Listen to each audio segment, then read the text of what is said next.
Урматтуу туугандар, өтө жагымдуу жаңылык. Бүгүн президентибиз дават маселеси боюнча кезексиз жыйын өткөрдү. Тийиштүү адамдарды чогултуп, ар биринин оюн угуп жана сонун данышмандык чечим чыгарды. Ал не деди? Ал бул мыйзам ар бир Кыргызстаныбыздагы булуң бурчундагы инсандардын кызыкчылыгы эске алыныш керек. Жана ошондой эле буга диний ишмерлер, таанымал диний ишмерлер дагы салым кошуп, өз ой пикирлерин активдүү түрдө айтыш керек деп чечим чыгарды. Бул дегендик, бул мыйзам долбоору өтө чийки жана өтпөйт. Жана ошондой эле бир уч инсандын ой пикиринин негизинде кабыл алынып калбайт дегенди билдирет туугандар.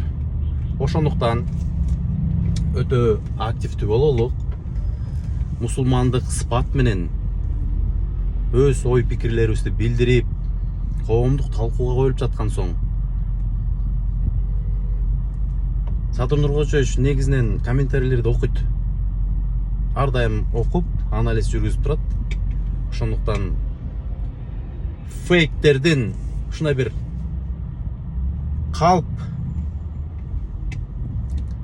талкуу, же болбосо коомдук пикирдин калп жаралышын фейк түрүндө болуп кетишине бөгөт коелук дагы. Активдүү болуп, пикирлерибизди билдирелик. Анан негизи эле бул маселе эмне үчүн азыр көтөрүлүп жатат?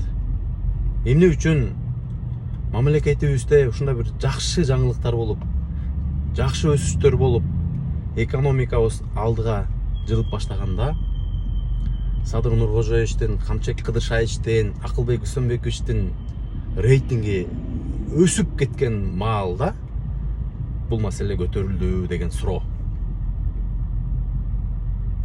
Ошол туугандар, коюңуздар, жазып коюңуздар. А мен кубанып жатам.